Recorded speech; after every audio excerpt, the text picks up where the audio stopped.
Welcome to Meisum Tao Themreichan. Thank you so much for joining Meisum. Invite ni share mai le lai le da ho khmi wang la. Tangkhul học chung khana Themreichan ki bak lag thei la jong sal pai mag thei la sangsare ai hi khoi to ring dai dia talented sala khai artist sa khanai awi specialization itum na feather art and then coffee art hi the art on paula gan lately. He's also equally talented in singing, music, and then photography, and then also various designs and crafts. Thanks so much for joining. Invite. Karesa da nana, how did you decide to become a painter? Itum tangkhul bing wing chai live painter aka khang sa ji hi the primary itum we career choice ma khang sa chung khlei. Then how did you decide to become a painter or artist? Ihing nu laga da ningsang na bong art li chil laga virana da ilikif mi khaya ka thaklai na ili thekui sa khaya ka lei jane da yoshan kui ili da hien de ring lo da virana ili talent mi khaya ka ne da yoshan kui chena I ngandui laga class B da ga da mina mo khek ji ningsang line ho bogai re kala da ina siyasa laga national chung kana em life ngan mi ship by doctor IAS ta la chung gang kha iwa ning ni da artist sar ji ning sang sona da imang da artist hang sa son ji phnyung da ing ni line ja da ning ni artist sa phung ji le la da sara khai ni kala ji da yu ka phnyung la sung da le da shan kwe phai ji bang na ka iram song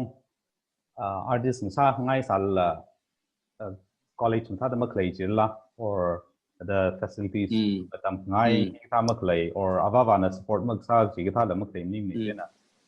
no challenges like the official side la mai le aroi ka hang da chung ka le la ge la ga itum ya bam le art li value mak thei art we aina da ring ba bong la chak lam le sa phung mani kara atam we rek sang ti shu da shim da shem man la ga ki da art we kam tha decoration sa ngai ning la da ra chung manai ka create da shong fu li lungui hak laga khlei ga penner da li ka pi tha portrait ke tha mang jile artist ne da baning sai kara apong chung gai na ron adam ni ba digital art da khima megle da art ayur apong te da chung so khai re dai thum adam ni ba mai da artist la chung le sai kha da apong line phami bai la chung kham le mane isi tang ko wi la ning sang ji la ba thao la line is a tra khai mi le chung kham le chu da da ila sagla ina ba ida da struggle sarai laga itum abom liba nganui le laga kai chami wai mi maklei nganui laga em life ngan ga iba artist hang son ne ka da ili hiyo bongli line is a logi la hang mi wai mi la male babam ne oja bing la akha la na ba ba na da evening sang ji te laga shawu shabalam thang ga domi ka da hita da sa logi bu ya bong ji ji khmi ba ji ba atum na ma thei ju da ili da comics ka da magazine da ka da khuyung laga ji da li yeng laga ye khang sa ka da ji na ka tom kala lan ne ka tom jire ka abong chung ngai na hi line ni da ring bai internet li yang khui laga YouTube li yang khui laga ida da ye ki ni zaw tam khui lam le sa chu ju tam le ba je da la yang khui je sak la ke laga hi da ji ji mi ka ba ma kle wi bai na da line ne tam za ba ba ka da nature in oja ne sa da I thung wi li ba ngada ka dong I yang laga ngsin wi ngathor wi nga shunwi like khangate difference da to oi da yeng laga ye man yeng man laga ikla da tam ko kuijina I wang matai mi tu ja ka sai challenges si laga akhana ba thada I thung mi liba government job hi mi chung kana himang le da wat pom ni da la kui da le ngam maklei thada isi shung ko li la isha ba to so an la hang bo mi li tamung le laga te na thung mi wi liba ngam la magam ko sipai ka sa ta ngam magam mi na da hili shong fu tha li art ye pom la ga pom tha ji iwa ngam gam ko da hangi da ji da mai mak thei wang hang ni itumi ba ram li ba government what something ka ki thai ba what mak ning ni da khu da dang ni tum tam zat le la ga ba ka sak ji lam thei phum ne ka la ga da ring le ji lam thei chu da ara atam moi thodu khang je ti shu isi Tangkhul la art lui mang sak thei la ga da chung na lo ma man hai re kala shim la hai ka vai bong da ga thei style bong art na de de la chung ba phang ro ge ka art he na ka da occupy ra ji ma thei tu da abawa na mak tom ji le re chang kana na Tangkhul la ga da he na occupy ra kala hi wi da artist hang sal ka la occupy ra ji wi da no we take we realization or some sort of no experience in the share time by ra ma ara art wina ring ga bai bong chung khale lak tale ina ma kum re ga le ma thei ka lak chung le sare ara kada danik le city itum mili kasak akan ba city da ni mo thui ka ka waina ada ram ga li manipur da li oksi la ga cheli ba order da la cha ma sang phang ma la ga sam phang sa la man bai lak lai ne khyor che da oksi sai kha adan gang da hili la mai man sak ba thei bo ai kha city life da li da oksi hai bing bang ba rt da say chan sam sa da hotel akan restaurant na kali atum da ka ba chang ne da painting shin da kle ni jaw da atum mo yo painting da ka pha mi da ka mi le shon ni kala interior design da sa ping atum na je da shem za lo za art dealer da atum na lo za da igda ling shik la lo sa bai na kla da art exhibition da sa la la your bai freelancer artist sa bai art gallery da la sa bai kala art o ja da sang ya ka o ja da tra ka pha bom na ron ba jiga he art la subject aga sa da ka tam no bi la he syllabus li la jang ba bom la manipur da ring vai la chung le de le la kheli ba ka da ring nik le da bom te samne ka manipur le la ra ka da nik le idumui art painting la or sculpture la or function da le da aka sa la jig da le la art ba ta ka sa so na wo da manipur da le la ara art demand sa me khara re de ba da je da hangai na katam ba tele na katam ne jang no we kiklay course pa mai okay why did you shift your base to college of tele we na tam ku ni why did you shift your base to Imphal Manipur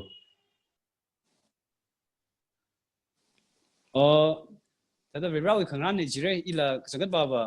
delhi la ba ngai la ga delhi we kring kharchi the lifestyle ba ngai jiga expensive sa mai kala income ba dam tha dong jang mai art oja da sa la na sa da oja da sang ai ka sa pai kha i bang ba oja sa da i li ba i wi da freelancer artist jir le ina ning jang li jang ji phong sho ai la ga da mi we jing li la ma sa la i ba da independent sa lai na i wi style da ina da mang sam la da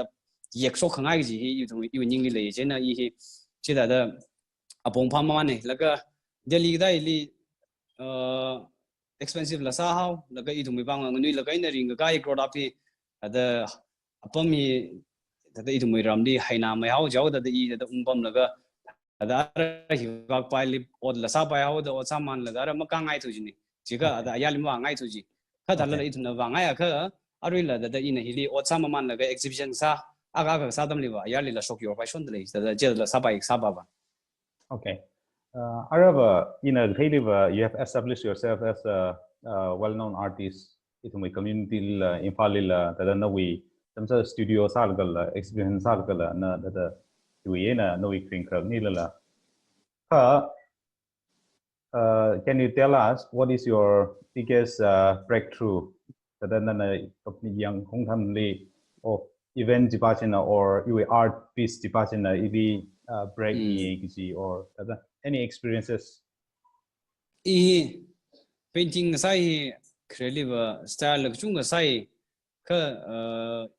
ila da ka da danik le ji Delhi li bom le la ga abstract art kala ka la sai ngi ji ba ba arui ina tam de le la ga I thum art college ka da li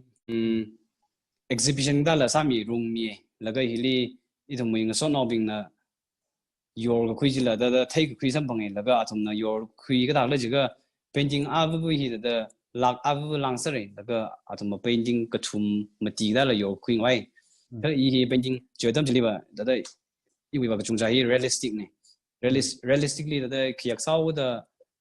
cái là miệng nào tiếng Tây về abstract ta lên những chẳng mà áo đó ina thật là yêu promote sao có thể là rằng yêu art thì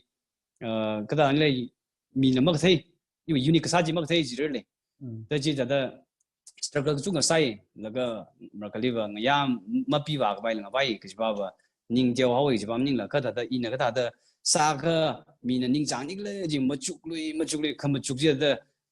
tầm tới là cái chắc là chốt là chắc là quý cái thằng mà sung này cái tầm cái là cái chỗ riêng lô gì tầm khai ra thiên cái này thằng là mấy cái cái thằng riêng gì cái样的mà chụp vào là cái quý xã nào cái tầm là cái thằng chỉ không chụp đi mà số nào thì thằng ara chỉ là tầm yang là cái atom mùi mong ấy là sai gì cả ý abstract ấy là cái gì cả thằng cái chúng là những gì phun mà pa là cái khai tầm là lại right cái ina phani khu gì vậy cái là mi cái gì là inspire sao cái khu ý mùi thằng những lý dân là cái nơi liên bắt tùy không những cái yết sốc sao là mà vào sung gì vậy không tha gì thế chỉ yêu vang là thằng ina là yết sao là chắc không vào sung này không tha gì cháu là ý những lý chính lý cái sống phong gì vậy về xe cái sao hồ đó ý là đó xe ina thằng vì ra ý liên nuôi là cái này nè art những sang cái là cái art gì này đó yêu vang và financial bổng đi là ở vào thái chỗ thái là cái ý riêng vai bổng phao ý gì này là cái ở cái thằng riêng ý gì cái gì là mất thấy thôi đấy ina đó xe sai cái nên là ý khang ra cái lấy sao đấy chỉ vào này yêu nói khang ra chỉ là ý vào đó hồ sơ học cái thằng riêng ý làm thêm này cái thằng nên là ý riêng nội đây là bổng phao mi cái sao này sao học cái đó ý là yêu đó ý những sáng nay này ý là cái hồ nào vào cái đây là xe sao cái chuyện là những chính lý cái ở sân phong là cái đó mày đó chú ý là ina phải vào cái flow gì đó mang sam là đó thì mình bù lung bấm sao là aka với là order gì vậy sân phong là cái gì mà man là cái ari là đó yêu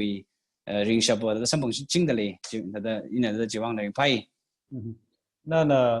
chân sát ra thằng đó abstract art là try sa đó release kích lấy là try sa khẩn đây medium. I think I heard that you tried a lot of medium.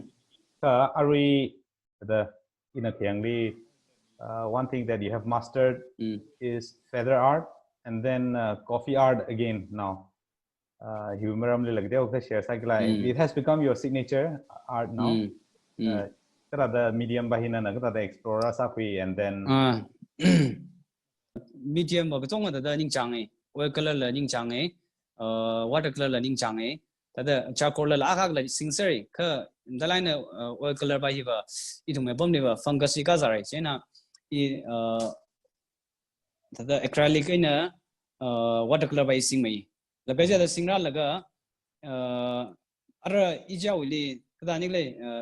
artist ác sao là cái creative side những cái đó dân học ấy artist bình là cái đó mi với những cái khang cái unique sao gì pha là cái gì đấy vì là mi nó mất sao chỉ cái sao chỉ là một chút là cái sai những gì này là cái feather là first level kia đi vào yết xí là cái là cái yết bài đó là mất tiếng sam này cái nào đó vào đó yết mà man là cái hay na thì hay đó ở đó ina yết là cái trả lại này yết quick bài uy cái phần những dạng thì yết số quick bài gì đó sản phẩm man này thì yết mà man chứ này tới chỉ là đó yết là cái là mi nó mất quick gì vậy là ở mà sao mai sao đấy cái đó là mi nó những cái dạng chỉ là số nào đó feedback bao nhiêu mà thà đó mi nó lô số nào đó ye ở feather art này chúng mình chỉ demand sát lấy liềm tham mình chỉ là sai mà là cái ở coffee art là yết lấy coffee art là unique sao là cái sai mi bình là season rock lấy là cái là try sai yang ring pie đó coffee art series này là yết và phải hòn nào đó lấy này okay cái coffee art coffee này cake và hi ari na là khang đó fungus cái gì or 이런 항상 painting here 항상 가이 옷 사태오다 주방 띵타지디 더 합격 nomlemla art de ari nana gangjel ma shungla gan coffee wi ninga shari ja le de le ba chi ka aba gazing roya ka da nim shoka ka le jene ila hi ka da hi li massage ka vai ka da sa chi le ji ma chuklu ka aka na da spray na la da fixture spray da la ka piang là cái đó tham mấy đó thiên sắc là cái hay chưa được sai mình nghe cái làng đó dễ quên là làng đó hay cái gì vậy nhìn một số cái tâm nó vậy rồi nhá nên là khang chim sung này thì là đó là dễ mà man là cái experience sản phẩm mà man vậy okay thế thì paper li saga juga fabric li saga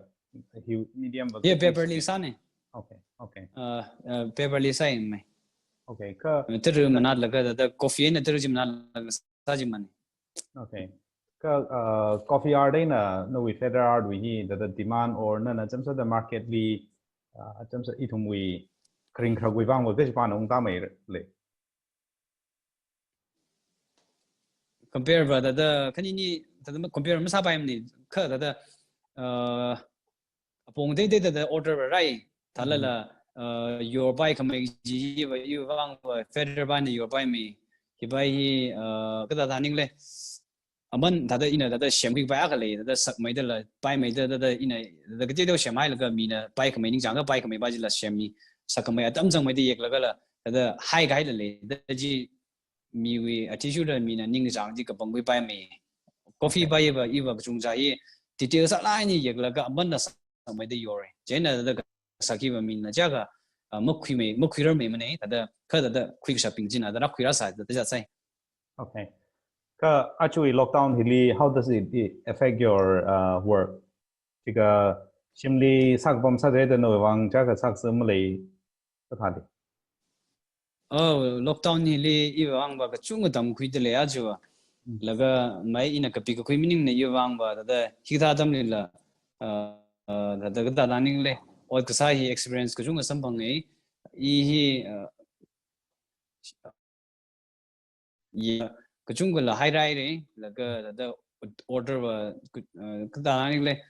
cha kham ra me mane ka ba ba ju le on mangam sa pai tu da thala le ina hai sang hai ji la kan kana ba nau da le sa ba bam re ka ina da i bang ka te ya ka dam ka khui ji ba i si sim sham mong da le ari khan duk le da le dai ari si sim sham da le ni alung le ma ku brang ei la ga hi da mystery what hi thing mui i ba cha ka ma sing sam ne frame dan dang lam chan sam ne ka ra hi da wi ka chung ja hi akap ka hi da dam wi ji ne sim ni la ga dai hi la ring phai yu bang ba. Yeah, painting samang ning le ina no we DIY the flower board la or khang dei na simply decorative items ka ka sa jile thai. So are you also trying to venture in those things? I wi le mai art painting sa ba hi na da income tha me thyo da ari ba source of income jili main source of income sa de le ka ta da dei apong ungzang bai pong le ka ta da hi la tong i bai the interest le chen na da table sem ga ki ga interior design ga apong decoration apong chung ka ki dai la dai thong we ta da entrepreneur we apong ni ta lai na sa la ga la hi na la ring ma man shik la ga la sang long bai mao yu ning ne da art yang da ji da mai ma chu man re da sam man bai sa da le ni. Congratulations na sa mai na sim sham or na si aju sim sham gai we am yora mi da thalai yang khwe re. You have built a very nice house.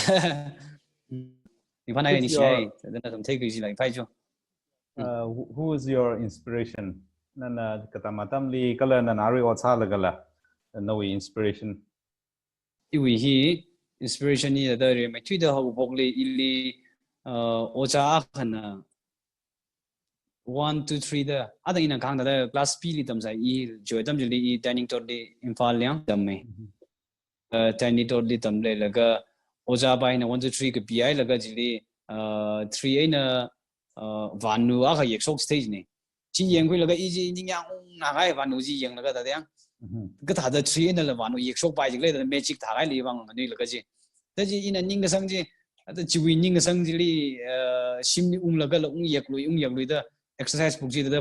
pui de yek ji ni laga I wang amu yek the le me chi ji atam da ina phani nga ka ji tha da me no book sai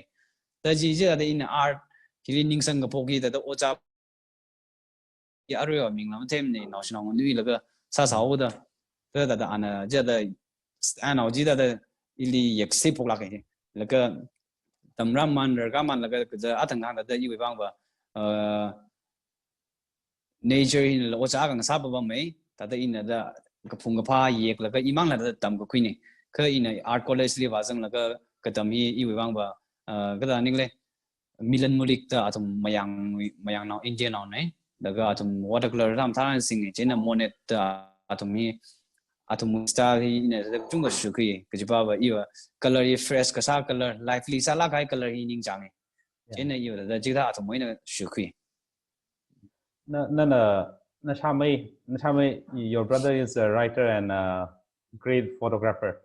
Na Shamai we photograph na ye khai khani gum the na thala khai national ga only tigle banao ka ka nori sing la serong sing la and then another one was a walk a kyang di haurang wail kala kapam haurang wail la ga ki ga shop kai rak kapam mai ishamai ni kini jing room laga ishamai ni kini room laga sa ser jine chung ja da ishamai le iwa yeke laga arwe ji kini incident je ining room da zat laga da national body model sang sak wo body model sang sak laga ada shem room laga kap jine lada anadam thalain kap shoke chena da ji da ba ina da in la we na da permission no kui I ba ye kaul go da